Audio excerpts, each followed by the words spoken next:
It was a Monday evening, and the rain had started falling just as Bola left work. Lagos traffic was bad on a normal day, but with the rain, it was a complete standstill.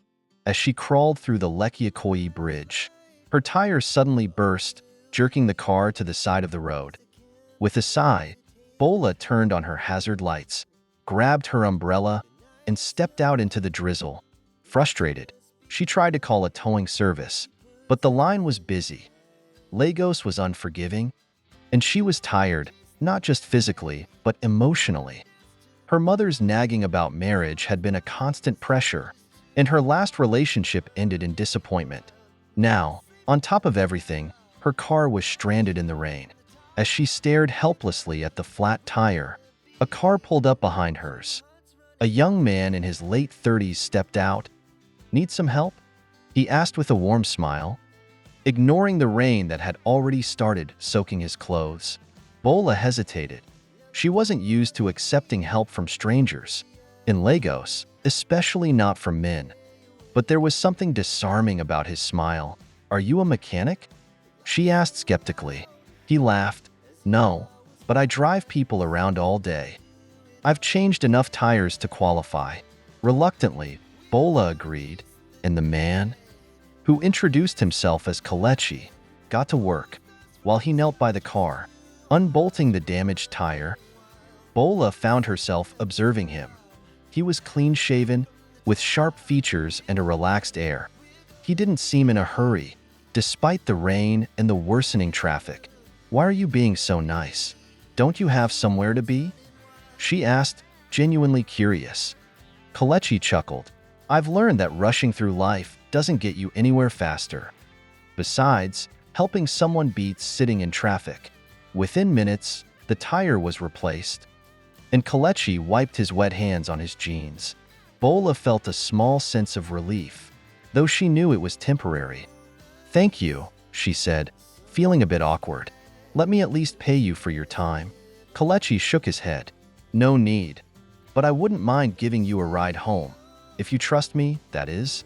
Bola considered the offer. Normally, she would have declined, but there was something genuine about him, and the thought of sitting alone in traffic made her agree, against her better judgment. During the ride, they talked about everything and nothing: work, the stress of Lagos, dreams of leaving the city behind. Kelechi told her about his passion for fashion design and his dream of starting his own clothing brand.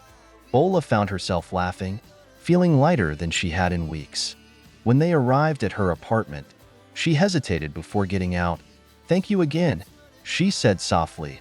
Kelechi smiled. "I enjoyed the conversation. Maybe I'll see you again?" Bola smiled back. "Maybe." As she watched him drive off, a strange warmth settled in her chest, a feeling she hadn't expected. It was just a chance encounter, but it felt like the beginning of something. Bola didn't expect to hear from Kelechi so soon, but just 2 days after their encounter, her phone buzzed with a text.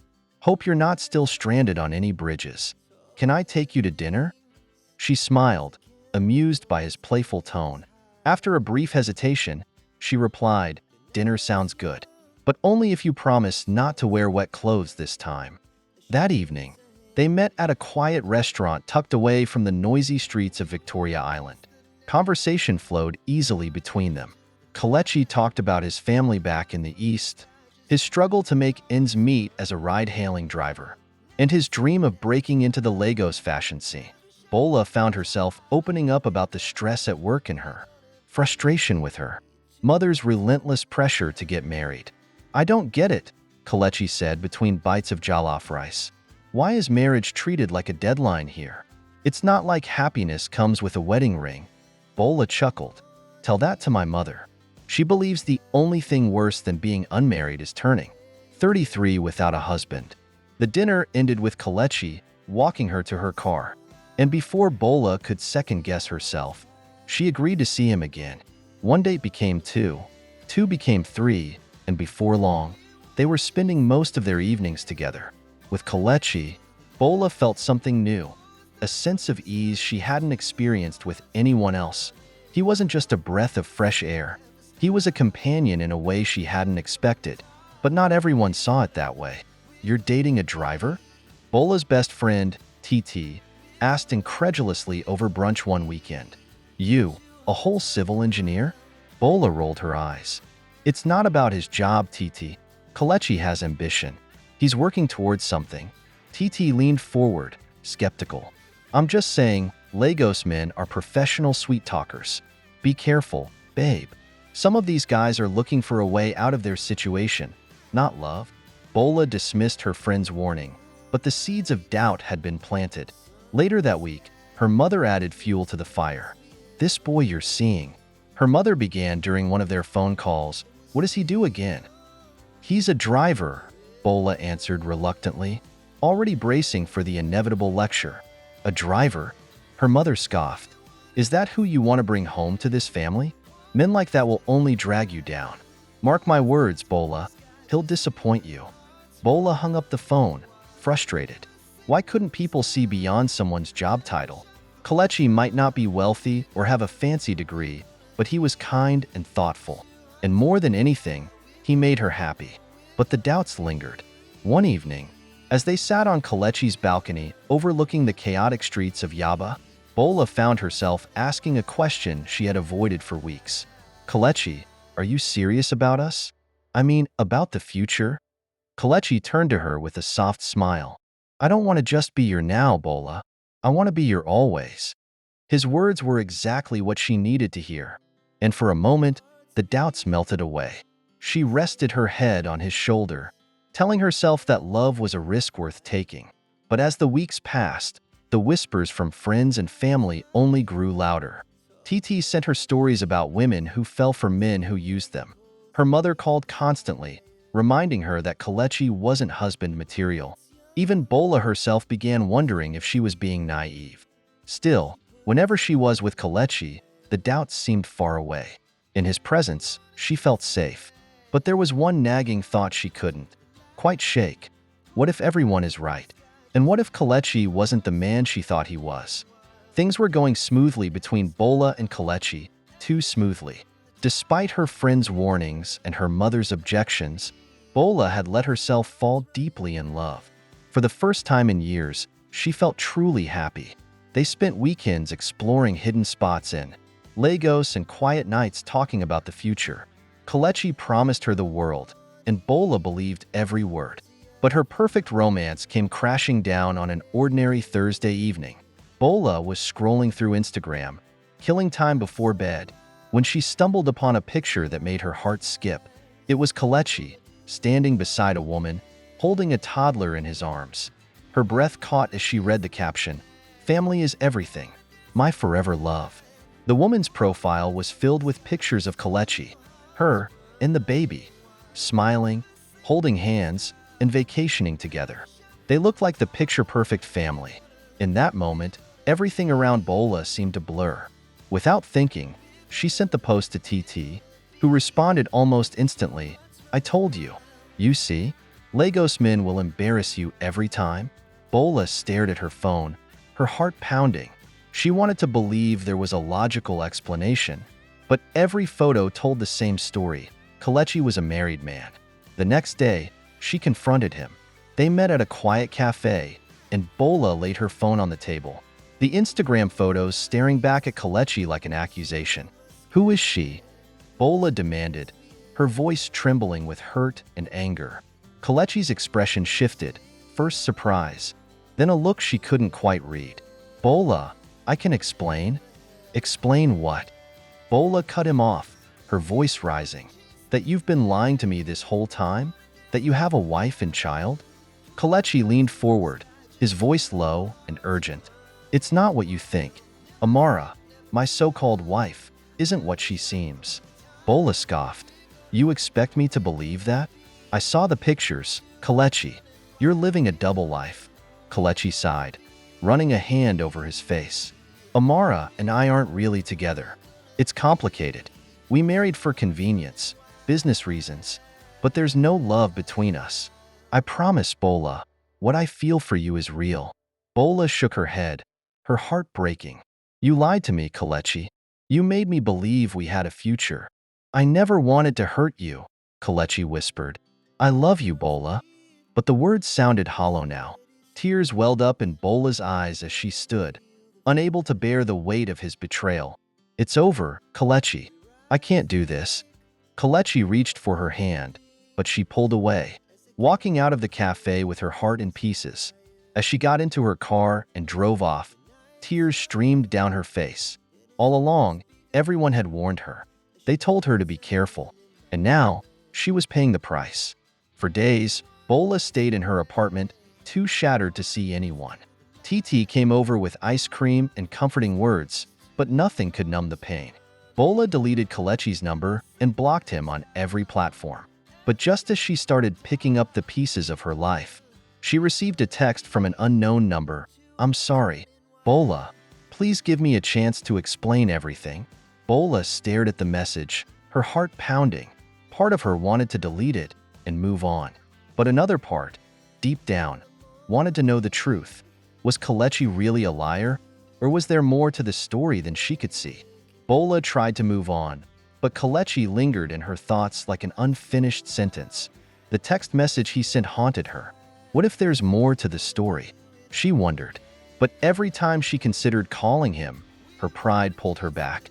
She had been deceived once. She wouldn't let it happen again. Then, a week later, everything took a darker turn. It was a rainy afternoon when Bola received a call from a strange number. "Are you Miss Bola?" A stern male voice asked. "Yes, who's this?" "This is Inspector Adamu from the Lagos State Police Command.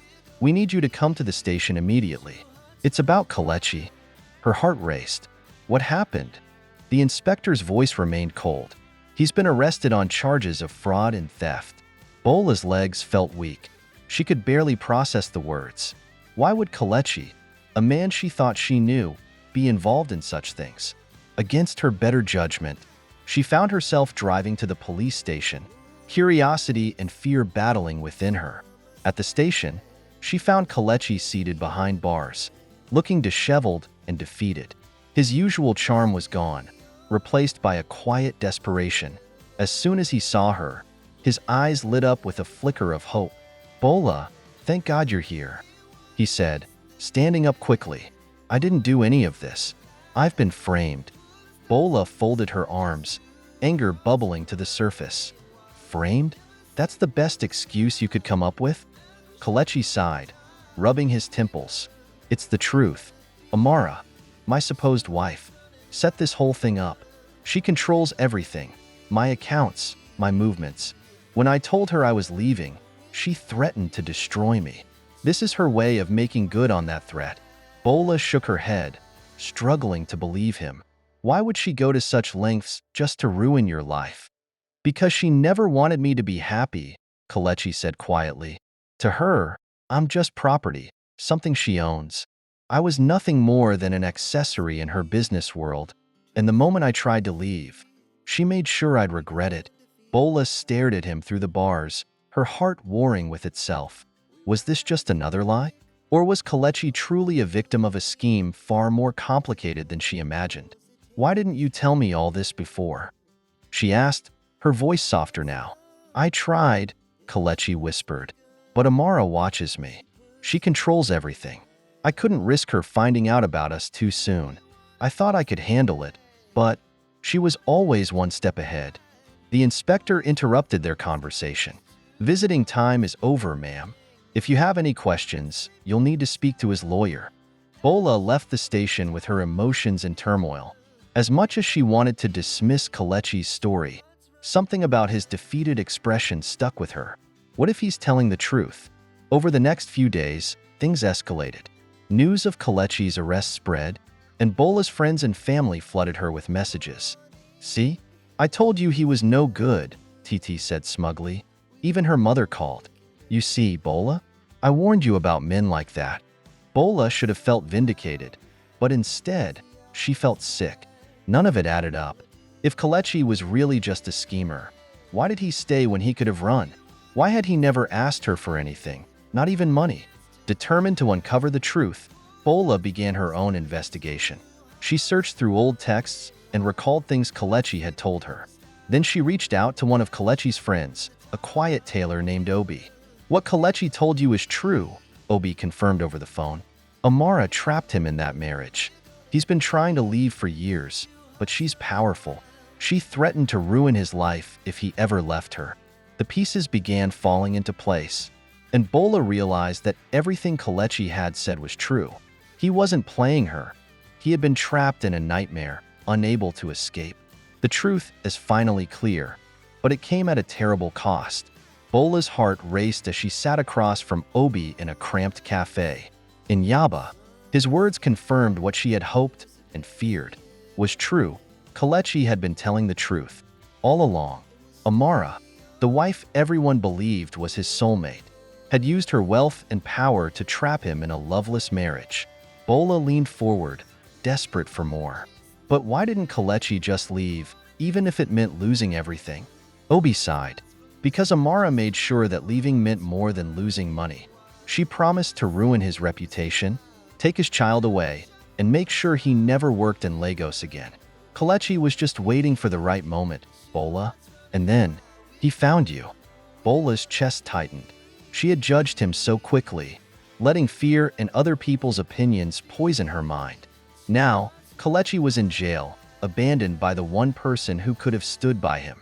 That night, Bola couldn't sleep. She tossed and turned, her thoughts racing. If Kelechi was innocent, she had to act, before it was too late. The next morning, Bola did something she thought she'd never do. She booked a flight to Abuja. She was going to confront Amara face to face. When she arrived at Amara's office, a sleek, glass-walled building that screamed power, Bola was met with cold, calculating eyes. Amara didn't bother pretending to be surprised. "So, you're the girlfriend," Amara said with a smirk. "I was wondering how long it would take for you to show up." "I know what you did," Bola said, trying to keep her voice steady. "You framed Kelechi. Let him go." Amara laughed, a sharp, mocking sound. "Sweetheart, Kelechi was never yours to begin with. He's mine. He belongs to me. Do yourself a favor and walk away before you get hurt." But Bola stood her ground. "You can't keep him trapped forever. Love isn't something you can buy or control." Amara's smile faltered for a brief moment, revealing the insecurity beneath her icy exterior. Then she leaned forward, her voice dripping with menace. "You're out of your depth, little girl. But since you want to play hero, let me warn you. If you don't leave, I'll make sure Kelechi never sees daylight again." Bola's heart pounded, but she refused to back down. "Do what you want. I'm not leaving him." Back in Lagos, Bola's persistence paid off. With the help of Obi and a sympathetic lawyer, they uncovered evidence that proved Kelechi's innocence. Amara's grip on Kelechi began to loosen as the truth came to light.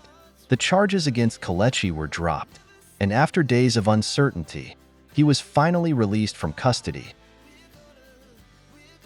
When Kelechi walked out of the police station, his eyes met Bola's. For a moment, they simply stood there, the world around them fading into silence. Then, without hesitation, Bola ran into his arms, tears streaming down her face. "I'm so sorry, Kelechi," she whispered against his chest. "I should have believed you." Kelechi held her close, his voice thick with emotion. "I thought I lost you." "You didn't," Bola said, pulling back just enough to look into his eyes. "I'm here, and I'm not going anywhere." In the weeks that followed, Kelechi slowly rebuilt his life.